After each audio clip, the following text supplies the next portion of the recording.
Hi everyone, আমি দুর্জয়। Welcome to day 7। আজকে ছিল আমার ব্যাকের ওয়ার্কআউট।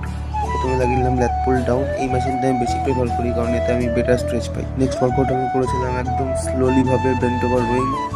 এটা ব্যাকের গ্রোথের জন্য খুব ভালো একটা এক্সারসাইজ। আমি এটা খুব বেশি ওয়েট দিয়ে করি না, জাস্ট হালকা ওয়েট দিয়ে করি। ম্যাক্সিমাম 20 লাগিয়ে করি যাতে আমি বেটার এফেক্ট পাই। যে কোনো ওয়ার্কআউট তুমি যত স্লোলি করবে তোমার মাইন্ড মাসেল কানেকশন তত ভালো হবে। নেক্সট ওয়ার্কআউট আমি করে নিলাম খুবই basic exercise, single hand rowing. এটা ব্যাকের খুব কমন একটা এক্সারসাইজ। এই ব্যাকটা আপনার ল্যাথের থিকনেস বাড়াতে খুব সাহায্য করে। আমি এতে খুব হেল্পফুল হয়েছি। তারপরে চলে গেলাম নেক্সট ওয়ার্কআউট স্টেডিয়াম পুল ডাউনে।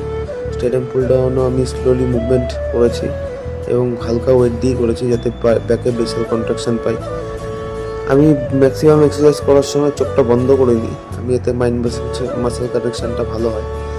সবার ক্ষেত্রে সেম না, বাট আমি এটা করি, এতে আমি ভালো এফেক্ট পাই। তারপর চলে গেলাম ক্যাফেতে। আজকে চা কফি কিছু খাইনি, জাস্ট জল খেলাম। সবাই ভালো থাকো, পার্টি ওয়ার্কআউট করে দেখা হচ্ছে নেক্সট ভিডিওতে।